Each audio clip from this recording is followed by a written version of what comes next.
warahmatullahi wabarakatuh. Bismillahirrahmanirrahim.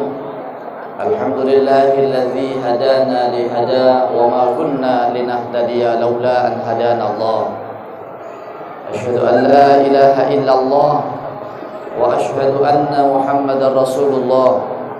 Allahumma salli ala sayyidina Muhammadin wa ala alihi wa sahbihi wa sallam wa sallam wa sallim.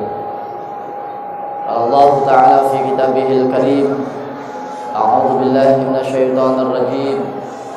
Qul in kuntum tuhibbuna Allah fattabi'uni yuhibbukumullah wa yaghfir lakum dzunubakum wallahu ghafurur rahim.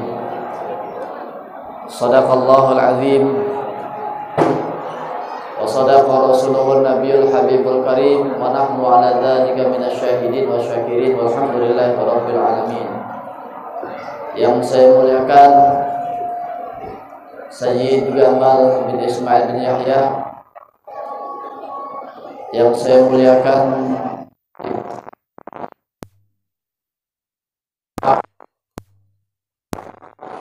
para kiai.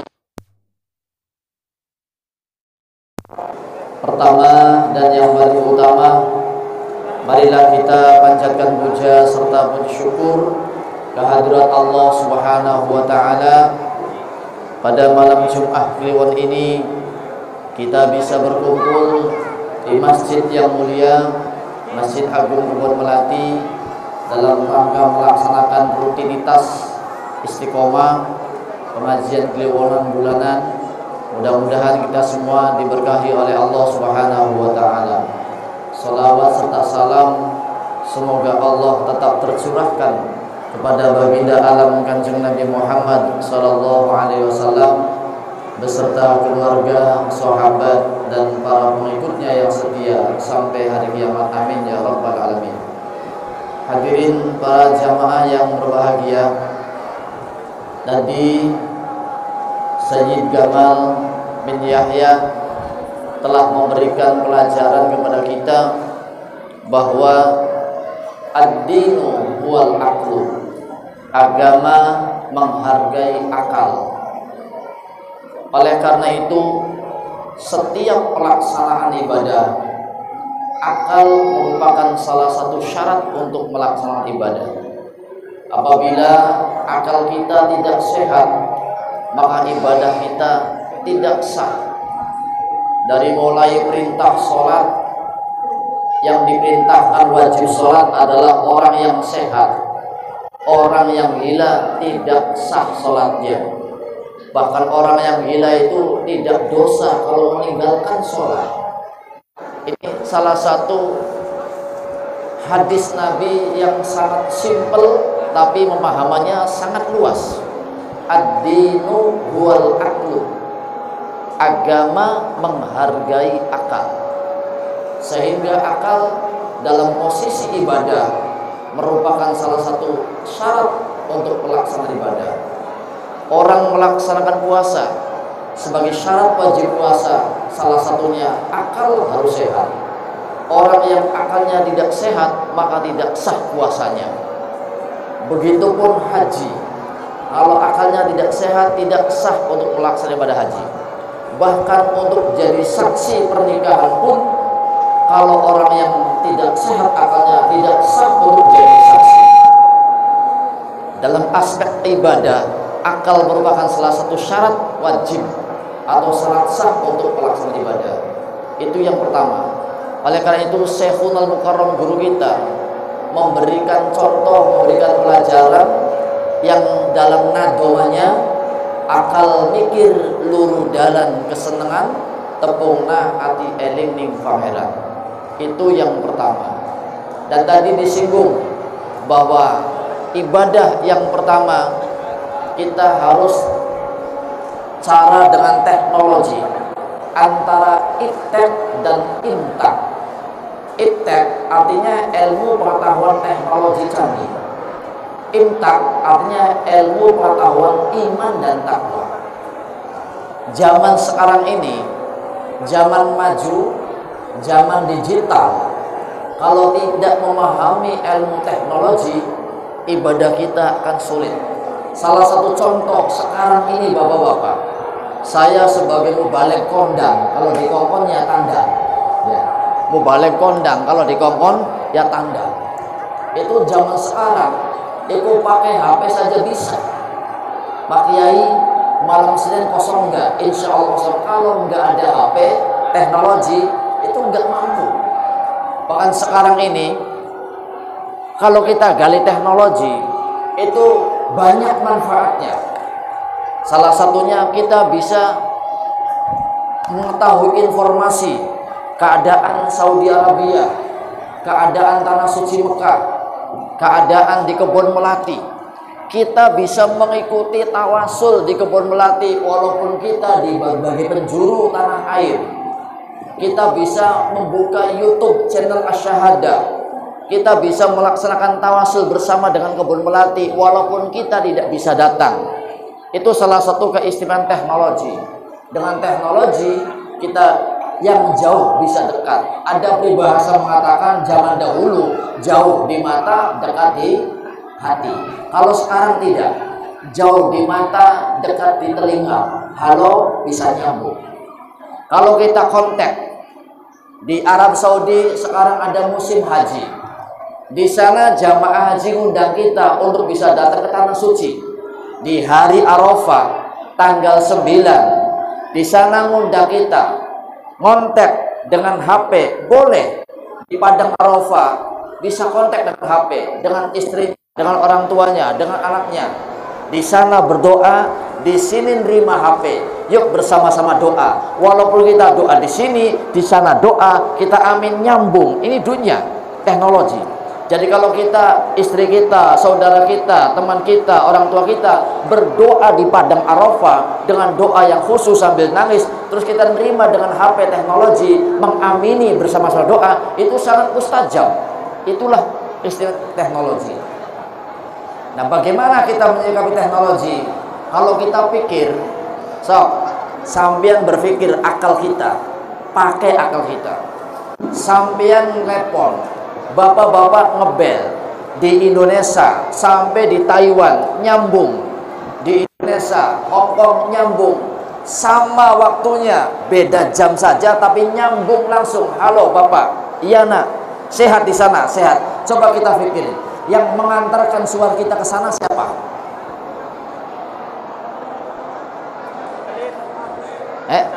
Satelit. Orang mana? Sok dipikir. Handphone. Ini handphonenya. Halo. Di Saudi Arabia langsung nyambung. Bahkan video call bisa nyambung. Kita bisa melihat Ka'bah, melihat Hajar Aswad. Kalau saudara kita umroh, itu teknologi. Ya. Yang mengantarkan suara kita ke sana itu siapa? Udah jangan dipikir nanti botak, Pak. Itu namanya intek, ilmu pengetahuan teknologi canggih. Itu yang pertama. Makanya Syed Gamal mengatakan ibadah sekarang ini pakai teknologi. Maksudnya itu. Ya, perlu dipahami. Kita bisa bersama-sama bertawasul di Kebun Melati walaupun bukan Jumat Kliwon, walaupun hari-hari biasa, kita di Lampung, kita di Surabaya, kita di mana saja, aktivitas kegiatan Kebun Melati setiap Jumat dari maghrib sampai isya, marhaban pengajian ada pada channel Asyhadah. Kita buka YouTube. Itu manfaat teknologi. Kita bisa nangis, kita bersama-sama berdoa. Itu yang pertama. Jadi kalau dulu ya, zaman Nabi Adam alaihissalam diturunkan di puncak gunung Himalaya. Ibu Hawa diturunkan di Jeddah atau Jeddah ya. Bapak Adam diturunkan di Himalaya, Ibu Hawa diturunkan di Jeddah. Antara Hindia Himalaya dengan Jeddah itu lebih dari 2000 km. Tapi Nabi Adam nangis, Ibu Hawa nangis, sama-sama mendengar. Itu dulu.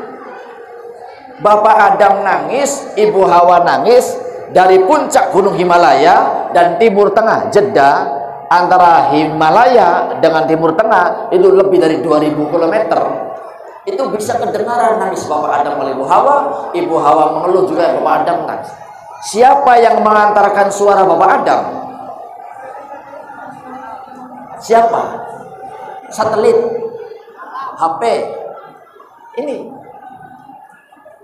kita membaca sholawat di Masjid Melati, ya Rabbi sholli ala Muhammad, ya Rabbi sholli alaihi wasallam. Saya yakin bahwa Rasulullah Shallallahu Alaihi Wasallam mendengar kita. Pasti ada kalimat yang sangat simpel, praktis, dinamis, elastis, ekonomis. Kita baca tiap waktu, ya Rasulullah hijitna li ziyarah qasidina nartaji minka syafa'ah inda rabbil alamin. Artinya, ya Rasulullah, wahai utusan Allah. Siapa? Baginda Rasulullah SAW.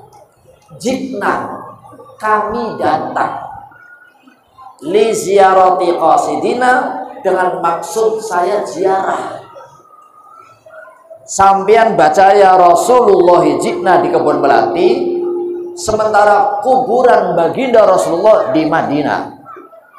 Kita baca di sini ya Rasulullah jitna li ziyarah qasidina nartaji minka syafa'ah inda rabbil alamin.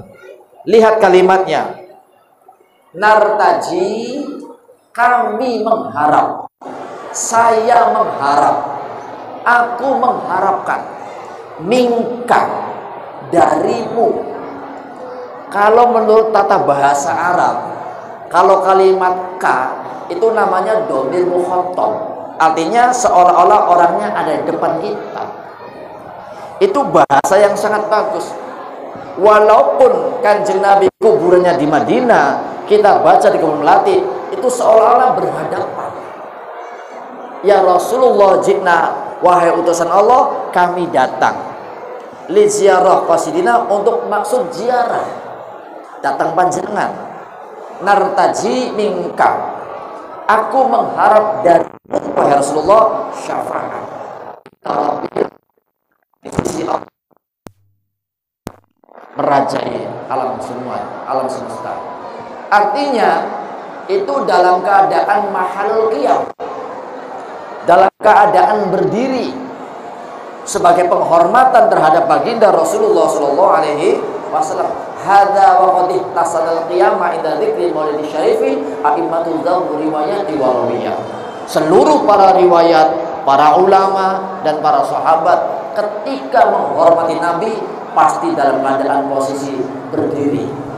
Mungkin kalau NU ya marhaban ya Nurul Aini, marhaban Jadul Husaini. Kalau syahadaten punya yang lebih praktis lagi, ya Rasulullah jitna li ziyarah qasidina nartaji minka syafa'ah inda rabbil alamin. Itu salah satu tekniknya imtak. Hadirin yang saya hormati, setiap manusia itu pasti punya masalah. Ini yang ada di masjid ini punya masalah nggak kira-kira? Yang di masjid punya masalah tapi nggak banyak, insya Allah. Berarti banyak ya, ya Kang Erwin ya. Yang di masjid ini punya masalah banyak sekali. Yang pulang sedikit masalahnya. Jadi, ya. Yang ada di masjid sekarang yang masih ngaji punya masalah yang banyak yang belum terselesaikan. Yang sudah balik sudah bebas dari masalah. Ya, sedikit masalahnya. Iya. Kita punya masalah. Makanya Sayyid Gamal dalam doanya, dalam sujud ditekankan supaya kita tetap iman Islam, selamat dunia akhirat, minta panjang umur, jembar rizki yang halal.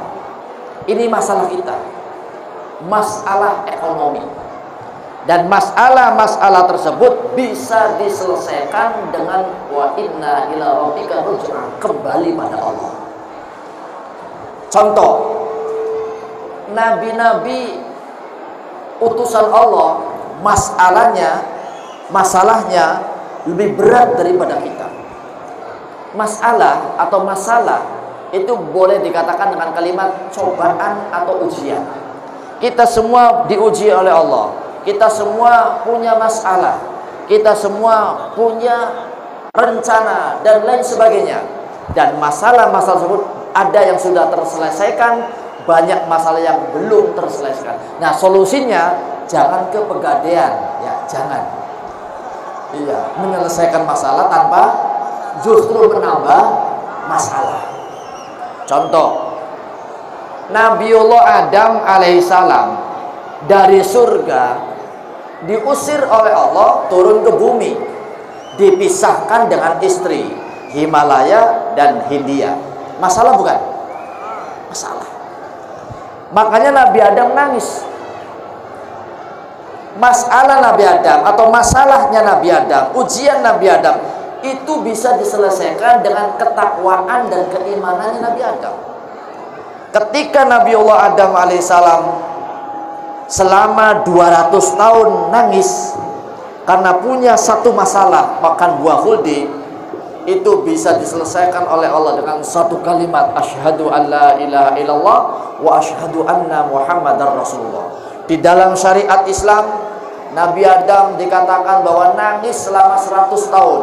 Dikatakan nangis Nabi Adam 200 tahun dengan kalimat Rabbana ya Rabbana zalamna anfusana wa illam taghfir lana wa tarhamna lanakunanna minal khasirin. 100 tahun Nabi Adam masalah tidak selesai, 200 tahun tidak selesai.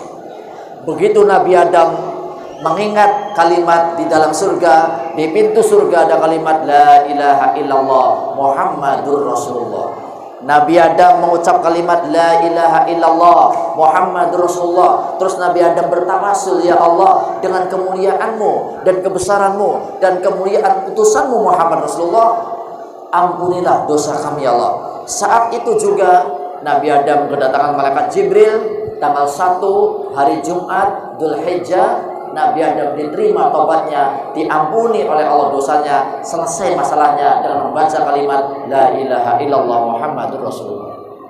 Nabiullah Ibrahim punya masalah. Masalahnya Nabi Ibrahim sangat banyak. Masalahnya dibakar oleh Raja Namrud. Itu masalah besar. Masalahnya cobaannya disuruh perintah nyembelih anaknya. Masalahnya anak yang baru lahir ditinggal di padang Sahara selama 7 tahun. Itu masalah. Nabi Ibrahim masalahnya bisa diselesaikan kembali kepada kalimat la ilaha illallah Muhammadur Rasulullah. Ketika Nabi Ibrahim dibakar Raja Namrud, Allah berfirman, qul ya narukuni barda wa salamun ala Ibrahim.